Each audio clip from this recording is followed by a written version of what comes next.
दोस्तों नमस्कार। अक्सर कहा जाता है ना कि दिल की बात अक्सर जुबां पे आ ही जाती है, और वही हुआ। आज बीजेपी के एक सांसद ने, नरेंद्र मोदी के एक सांसद ने भारतीय संविधान को लेकर के एक बहुत ही विवादित बयान दे दिया है। दरअसल ये जो सांसद महोदय हैं वो कर्नाटक के हैं। इनका नाम है अनंत कुमार हेगड़े, और कर्नाटक के अंदर एक जगह है करवार, वहाँ पर ये किसी पब्लिक रैली को, जनसभा को संबोधित कर रहे थे। और अपने संबोधन के दौरान जो है इन्होंने इस बात का जिक्र कर दिया कि नरेंद्र मोदी जी को 2024 के लोकसभा के चुनाव में 400 सीटें चाहिए। बीजेपी को 400 सीटें चाहिए। क्यों चाहिए 400 सीटें? ताकि हम लोग देश के संविधान को बदल सकें, ताकि हम लोग धर्म की, यानी कि हिंदू धर्म की रक्षा कर सकें। अब इस तरीके का जो ये बयान इनका आया है, ये कोई पहली बार ऐसा बयान नहीं आया है बीजेपी की तरफ से या बीजेपी के किसी सांसद की तरफ से। मैं आपको एक बात ध्यान में आपको लाना चाहता हूँ, आपको याद दिलाना चाहता हूँ कि लास्ट ईयर 2023 में 15 अगस्त के दिन जब पूरे देश के अंदर स्वतंत्रता दिवस मनाया जा रहा था, झंडा फहराया जा रहा था, उसी दिन नरेंद्र मोदी के एक व्यक्ति ने, जो कि बेसिकली प्रधानमंत्री के आर्थिक सलाहकार परिषद के अध्यक्ष हैं और उनका नाम है विवेक देबराय, 15 अगस्त के दिन सोचिए, इन्होंने एक इंटरव्यू के दौरान कहा कि अब वो समय आ गया है जब भारत के संविधान को नए रूप में लिखे जाने की ज़रूरत है, यानी कि भारत के वर्तमान संविधान को बदल देना चाहिए, विवेक देबराय ने भी कहा था। और मज़ेदार बात आपको मैं ये बताऊं कि उस टाइम पर भी जब विवेक देबराय ने इस तरह का बयान दिया था, उस टाइम पर भी बीजेपी ने, प्रधानमंत्री नरेंद्र मोदी के तरफ से इस चीज़ को खारिज कर दिया गया था और ये कह दिया गया था कि ये बीजेपी का ये इस तरह का बयान नहीं है, ये उस व्यक्ति का अपना पर्सनल, उसका निजी राय हो सकता है, पार्टी का ये राय नहीं है। और आज फिर जब अनंत कुमार हेगड़े ने संविधान को बदलने की बात कही तो फिर बीजेपी के द्वारा इसका खंडन किया गया और ये कहा गया कि ये अनंत कुमार का अपना निजी व्यक्तिगत बयान है और पार्टी का उससे कोई लेना देना नहीं है। और अनंत कुमार से एक तरीके से ये पूछा भी जाएगा कि आपने ऐसा बयान क्यों दिया। बीजेपी ने तुरंत इस चीज़ को ट्वीट करके और इस बात की जानकारी दी है। देखिए, बात ये है कि जब से बीजेपी सरकार में आई है 2014 से, इन लोगों ने भारतीय संविधान के अंदर कई तरह के परिवर्तन किए हैं। अपने मनोनुकूल, अपने इच्छा के अनुसार, अपने उद्देश्यों को पूर्ति करने के लिए इन लोगों ने कई तरीके के संशोधन किए हैं, इसमें कोई संदेह नहीं है। लेकिन जो संविधान बदलने की बात ये लोग बार बार करते हैं, ये बीजेपी का, आरएसएस का, संघ का एक हिडन एजेंडा है ना। और हिडन एजेंडा एक क्या है कि भारत को एक हिंदू राष्ट्र बनाना है ना।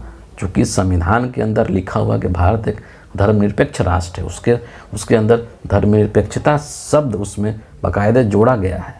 तो अब इन लोगों का क्या है कि ये एजेंडा है, बेशक से इसको ये खुले तौर पर नहीं बोल पाते हैं और बोलने की इतनी हिम्मत भी नहीं है किसी के अंदर, चाहे वो नरेंद्र मोदी हो, चाहे वो अमित शाह हो, है ना। लेकिन इन लोगों का, बीजेपी का, आरएसएस का, संघ का ये हिडन एजेंडा है कि संविधान को बदलने का मतलब क्या है कि उसके अंदर जो धर्मनिरपेक्षता का उल्लेख किया गया है, धर्मनिरपेक्षता जो शब्द है उसके अंदर, उस चीज़ को ख़त्म कर देना, हटा देना। और उसके हटाते ही क्या कर देंगे ये लोग कि हिंदुस्तान को एक हिंदू राष्ट्र घोषित कर देंगे। लेकिन ये चीज़ इतनी आसान नहीं है। 2/3 की बहुमत चाहिए, आधे से अधिक राज्य के अंदर जो विधानसभाएं, उनकी अनुमति चाहिए, तब जाकर के काम हो सकता है। और उससे भी सबसे बड़ी बात है कि संविधान के मूल संरचना को बदलने से देश के अंदर एक तूफान खड़ा हो सकता है, क्योंकि अल्टीमेटली इस देश की जो जनता है वही सर्वोच्च सत्ता है। संविधान में भी इस चीज़ का जिक्र किया गया है कि संविधान को जो शक्ति मिली हुई है वो इस देश के जनता से ही मिली हुई है, और इसलिए जो है इसको बदलना बीजेपी के लिए, नरेंद्र मोदी के लिए, आरएसएस के लिए इतना आसान नहीं है। हालांकि ये इनकी आंतरिक इच्छा है, इनके मन की इच्छा है, ये चाहते हैं कि हम ऐसा करें, लेकिन ये होना नेक्स्ट टू इम्पॉसिबल है। संविधान जो संविधान है, जो ग्रंथ है, वो एक ऐसा लिखित दस्तावेज है ना, जिससे कि पूरे देश का शासन व्यवस्था संचालित होता है। मैं आपको बता दूं कि संविधान सभा जब बनाई गई थी, संविधान को बनाने के लिए, तो तकरीबन दुनिया भर के 60 से अधिक देशों के संविधान का अध्ययन किया गया था, और उसमें से जो चीज़ें भारत के अनुसार सही लगी उसको वहाँ से ले करके और उसमें संशोधन करके, उसमें परिवर्तन करके, तब जा कर के इस संविधान को बनाया गया। बाबा साहब ने इस संविधान को जब बनाया था तो उनको पता था कि समय के अनुसार इसमें परिवर्तन की ज़रूरत पड़ेगी, और इसीलिए इसमें संशोधन का प्रावधान भी किया गया था। और इसीलिए इतने समय के बाद भी ये संविधान का महत्व बना हुआ है, वो उतना ही प्रासंगिक बना हुआ है। लेकिन इस संविधान को नरेंद्र मोदी की सत्ता बदलनी चाहती है। यह संविधान का ये महत्व है, संविधान का ये पावर है, जिसने कि इस देश के अंदर के तमाम जो लोग हैं, दलित, पिछड़े, आदिवासी, सबको बराबर का हक देने का काम किया। इस देश की महिलाओं को बराबर का हक दिया, वोट देने का अधिकार प्रदान किया। ये इस संविधान की खासियत है। लेकिन जो आरएसएस के लोग हैं, जो बीजेपी के लोग हैं, वो क्या चाहते हैं कि संविधान को ख़त्म कर दो और मनुस्मृति से मनुवाद की ओर चलो, जो कि समानता की बात ही नहीं करता है, जो कि भेदभाव की बात करता है, ऊंच नीच की बात करता है। ये है इनका असली मंशा। लेकिन इनके इस मंशा को लेकर के और इस तरीके का जब ये बयान बीजेपी की तरफ से आया है, तो इस चीज़ को लेकर के मैं एक बहुत ही महत्वपूर्ण स्टेटमेंट आपको यहाँ पर बताने जा रहा हूँ, जो कि राहुल गांधी जी की तरफ से आया है। बहुत ही अच्छे तरीके से इन्होंने मोदी सरकार के मंशा के ऊपर सवाल खड़ा किया है, बहुत करारा हमला किया है, और इसको आप ध्यान से सुनिए। भाजपा सांसद का बयान है कि उन्हें 400 सीट संविधान बदलने के लिए चाहिए। नरेंद्र मोदी और उनके संघ परिवार के छुपे हुए मंसूबों का सार्वजनिक ऐलान है। नरेंद्र मोदी और भाजपा का अंतिम लक्ष्य बाबा साहब के संविधान को ख़त्म करना है। उन्हें न्याय, बराबरी, नागरिक अधिकार और लोकतंत्र से नफरत है। समाज को बांटना, मीडिया को गुलाम बनाना, अभिव्यक्ति की आज़ादी पर पहरा और स्वतंत्र संस्थाओं को पंगु बनाकर विपक्ष को मिटाने की साजिश से वो भारत के महान लोकतंत्र को संकीर्ण तानाशाही में बदलना चाहते हैं।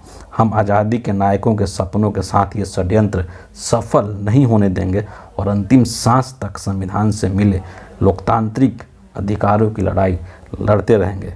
संविधान का हर सिपाही, विशेष रूप से दलित, आदिवासी, पिछड़े, अल्पसंख्यकों, जागें, अपनी आवाज़ उठाएं। इंडिया आपके साथ है। संविधान बचाओ, बीजेपी हटाओ। ये जो इनका मंशा है, संविधान इतना ज़रूरी है इस देश के लिए कि उसी के अंदर सारा चीज़ प्रावधान है। आज आपको जो भी अधिकार मिले हुए हैं बतौर इस देश का नागरिक, वो उस संविधान का ही देन है।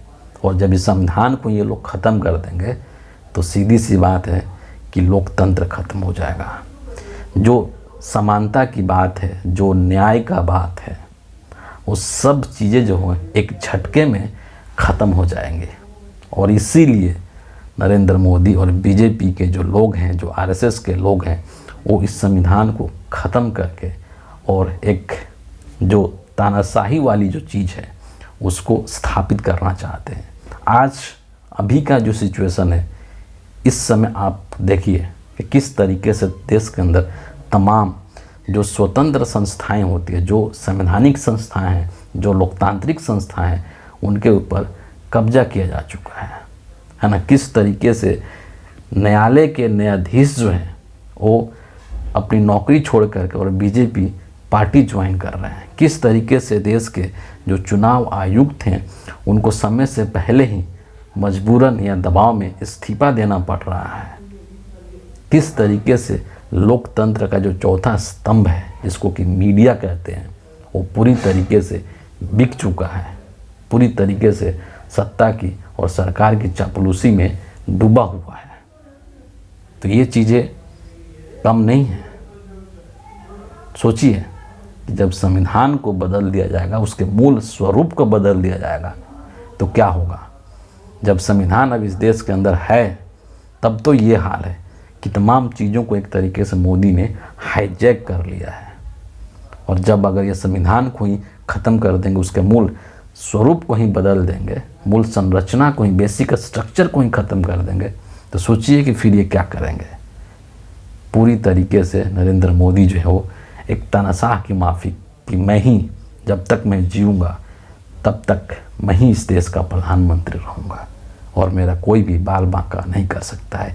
ये बीजेपी का, ये नरेंद्र मोदी का, ये आरएसएस का एक बहुत ही खतरनाक सोच है, जो कि समय समय पर बीजेपी के नेताओं के द्वारा बोल दिया जाता है।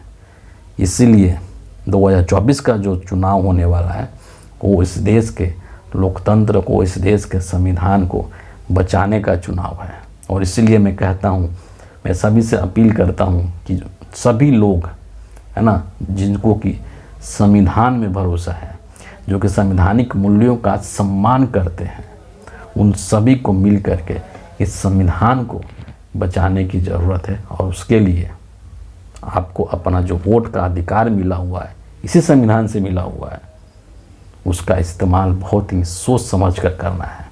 सभी लोगों को, खास करके जो देश के अंदर जो दलित हैं, जो पिछड़े हैं, जो आदिवासी हैं, जो अल्पसंख्यक हैं, जो महिलाएं हैं, उन सभी लोगों को इस संविधान को बचाना है, मिलजुल करके बचाना है, ताकि इनके जो नापाक इरादे हैं उन इरादों में ये कभी सफल नहीं हो सके। तो फिलहाल इस वीडियो के लिए इतना ही है।